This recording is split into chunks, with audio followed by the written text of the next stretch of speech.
नमः शिवायेति शिवं प्रपद्ये शिवप्रसीदेति शिवं प्रपद्ये शिवात्परन्नेति शिवं प्रपद्ये शिवोऽहमस्मीति शिवं प्रपद्ये.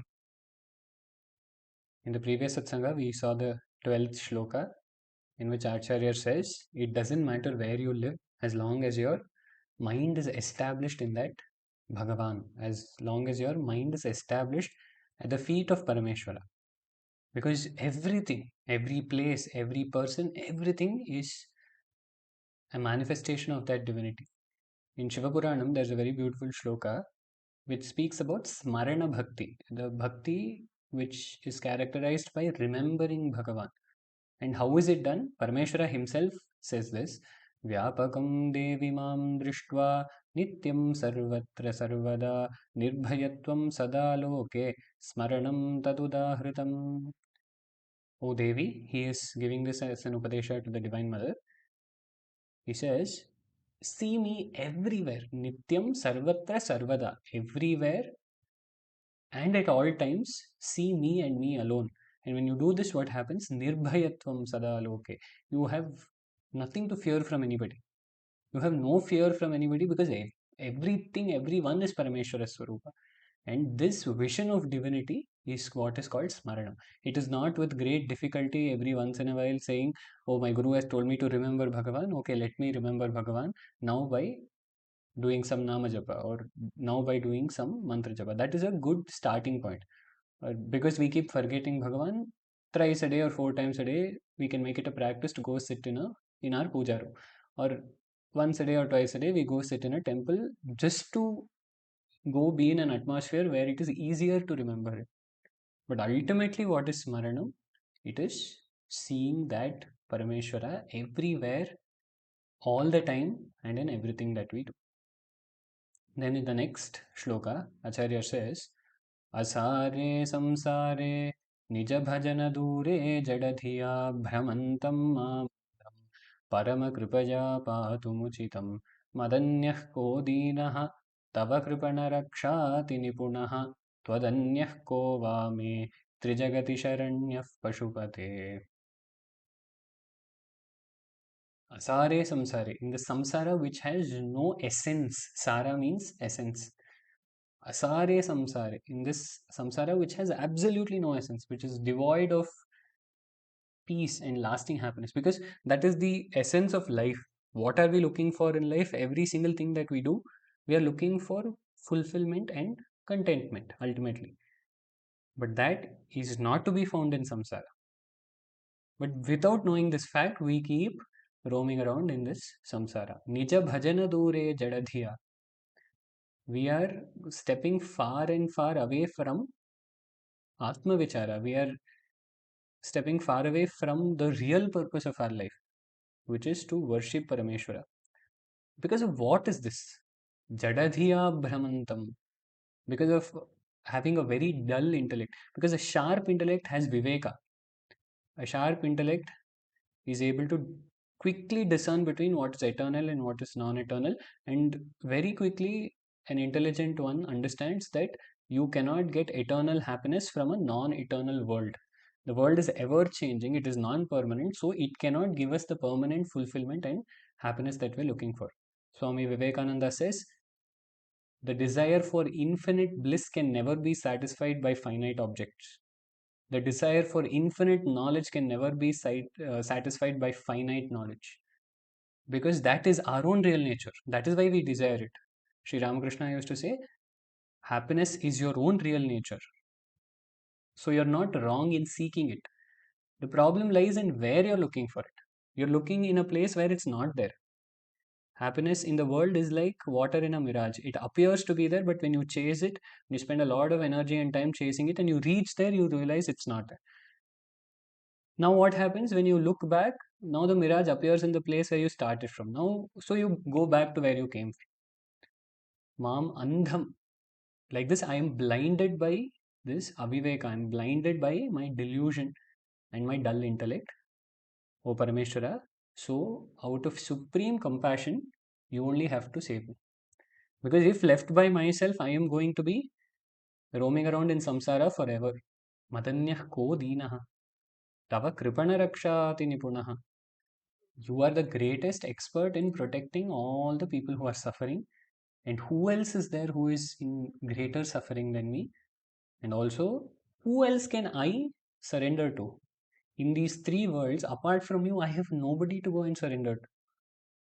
So, don't wait for me to do tapas and me do sadhana because I am one jada buddhi. I am deluded. I am blinded by samsara. So, out of compassion for me, you please come and take charge of my life and save me. In Tamil, we refer to this as Taditha Aatkollathu, where Bhagavan, whichever direction that you're going in, he puts a stop there and he makes you his own. It's a very beautiful story of an attendant of Parameshwara who was named as Alala Sundara. Alala means Halahala Visham. So he was named after Parameshwara himself. He was an attendant of the Lord who was serving Parameshwara in Kailasa by getting him flowers for puja. So he would go to the gardens and he would go get flowers for the worship of Parameshwara and he would do puja. And when he's gone to the garden like this, even though he has attained that Kailasa which people are struggling to attain, even then little bit of moha is left in him. So what happens at the same time, two attendants of Shakti come there. They come to the garden to take flowers and offer them to the Divine Mother. And when he sees them, he gets very infatuated by them. And even those two women, they look at Ala Ala Sundara. His name itself says Sundara, which means he's very handsome. They also look at him and they feel infatuated. But then he remembers his duty of taking flowers and having to offer them to the Lord. So he goes ahead with his duty.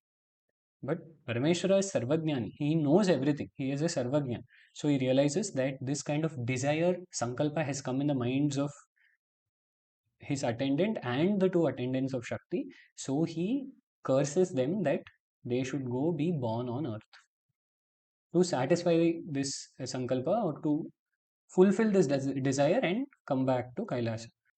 Because in Kailasa, the standards are very, very high. Only those with absolutely no desire can be anywhere near Shiva. Even the slightest desire arises in your mind, then you are no longer qualified to be in that Shiva Sannidhi. And this attendant, he starts to cry and beg for forgiveness. So Parameshwara says, you go to the earth, I will come and save you. When the time is right, I will come and save you. So this attendant of Parameshwara is born on earth. Someone very beautifully said, what was a curse for him ended up becoming a boon for all of us because this attendant of Shiva who came from Kailasa became one of the greatest Shiva Bhaktas. He was born with the name Nambiyaroorar in a place called Tirunavalur, and he was born into the Vedic tradition. He was a very, very radiant young boy. And one day, the king of the land, he was passing through their house and he saw this radiant young boy, and out of affection towards him, he adopted him.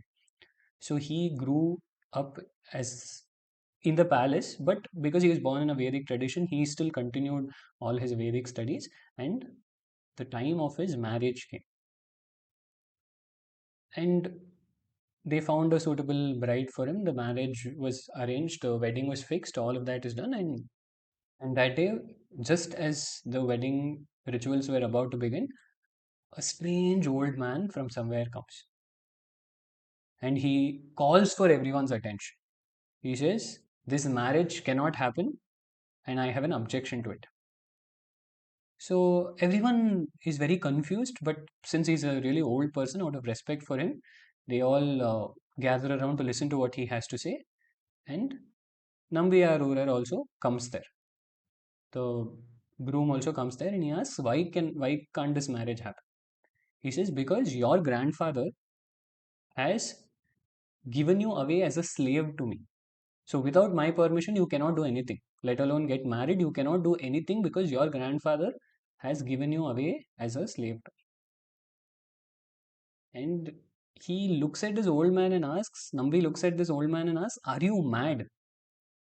Have you lost your mind? how is it possible that my grandfather gave me away to you as a slave? What is the basis of this claim that you're making? And there was a lot of heated conversation there. And he said, I have the proof for it. But if I show it to you here, what if you destroy the only piece of evidence that I have? So you come to the court, I will show it to you there. So in the middle of this wedding ritual, they stop everything and they go to the local court. And there also he says, no, no, here I don't trust your people, because what if they destroy the evidence? And also, I didn't bring it along with me. It is there in my hometown. So let's go there and I will produce the document. And there is a court there also. We'll sort this out there. And saying so, this Nambi goes behind this so called mad old man. And from Tirunavalur, they go to another place called Tiruvennainallur. And once they go there, they call for the panchayat, they go to the court, and the old man says, this is my problem. So they naturally ask for evidence. You either need an eyewitness or you need documented evidence, without which this claim of yours cannot be substantiated. And then he produces a document where the grandfather of Nambi has signed and said, me and everyone who comes in my Vamsha will be a slave to this mad old man. And they check some old records and they figure out that the signature of the grandfather matches perfectly. So this is a valid document, which means that Nambi is now the slave of this old man. And he is very confused. He doesn't know what is happening because he was about to get married. Someone woke him up from the wedding ceremony, and now an old man is claiming that you are my slave for the rest of your life. And he's so confused, he's shocked, he's surprised, he's going through so many emotions at the same time. But then that old man slowly starts walking and says, come, I'll take you to my house. He goes to the nearby Shiva temple and he disappears there. And then he gives a darshanam of his true form. He reveals his true form as Rishabhadhiruda. Parameshwara was sitting on a Rishabha and he said, Sundara, you remember, I told you I will come when the time is right and save you from samsara. Here I am. Now, the rest of your life, you are my slave. I want you to sing my praises in your sweet voice so that all my bhaktas can rejoice in it. And Nambi at that point says, Oh Parameshwara, how will I sing about you? I don't know anything. And Bhagavan says, what did you call me some time back? There was a particular word that you used to address me. He said, well, that time I just thought you're a crazy old man, so I called you a madman, Pitta. He says, yeah, you can start with that only. Use that as the first phrase that you are going to extol me with. So that is where the Tevaram starts. Pitta Piraisudi Perumane Arulala. So like this, Bhagavan will come in his own way. We have to submit to him. We have to surrender to him. And once we have surrendered to him, we should let go of our own conceptions of what is right and what is wrong. Sometimes there might be situations in our life, like for example, Nambi, who eventually came to be known as Sundarar and who is one of the foremost among the Nayanmars. He, at that moment when his wedding is getting cancelled, he thought this is probably the greatest calamity in his life. But that led to Shiva Darshana. So we cannot decide what is good for us, what is bad for us. There's a shlokam in Shiva Puranam. Mangala mangalam yadyat karotiitishwaro hime sarvam tanmangalayeti vishwasaha sakhya lakshanam. So in the Navaveda Bhakti, one of the types of Bhakti is Sakyam, a feeling of friendship. And Bhagavan defines it for us. He says, whatever is good or bad, as per our own conception, everything first we have to understand is Ishwarecha. It is being done by Parameshwara.